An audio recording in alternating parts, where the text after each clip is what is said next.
জিমেলের password ভুলে গিয়ে থাকলে সেটি কিভাবে আবার রিকভার করবেন অথবা আপনি যদি জিমেলের পাসওয়ার্ড পরিবর্তন করতে চান তাহলে কিভাবে পরিবর্তন করবেন সেই মেথডটি দেখাবো আজকের ভিডিওতে। তো এর জন্য প্রথমে আমরা চলে যাব Google Play Store-এ। Google Play Store-এ আসার পরে এখানে যে প্রোফাইল আইকন আছে এই অপশনটাতে ক্লিক করব। এই অপশনটাতে ক্লিক করার পরে ম্যানেজ ইউর Google অ্যাকাউন্টস এই অপশনটাতে ক্লিক করব। তো এই অপশনে ক্লিক করার পরে বন্ধুরা দেখেন এখানে সিকিউরিটি যে অপশন আছে এই অপশনটাতে ক্লিক করব। এই অপশনটাতে ক্লিক করার পরে এখানে যে পাসওয়ার্ড অপশন আছে এই অপশনটাতে ক্লিক করব। তো সিকিউরিটির জন্য ফোনের ফিঙ্গারপ্রিন্ট দিতে হবে। আমি ফিঙ্গারপ্রিন্টটি দিয়ে দিলাম।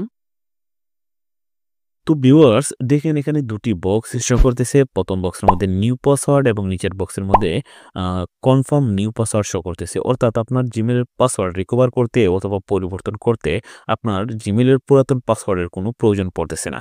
দুটি বক্সের মধ্যে আপনি একটি স্ট্রং পাসওয়ার্ড তৈরি করে এই যে চেঞ্জ পাসওয়ার্ড এই অপশনটাতে ক্লিক করলেই আপনার জিমেলের পাসওয়ার্ড পরিবর্তন হয়ে যাবে। তো এই প্রসেসে আপনি আপনার হারিয়ে যাওয়া জিমেলের পাসওয়ার্ড রিকভার করে নিতে পারবেন। তো বন্ধুরা এই ছিল মূলত আজকের ভিডিও। ভালো থাকবেন, সুস্থ থাকবেন।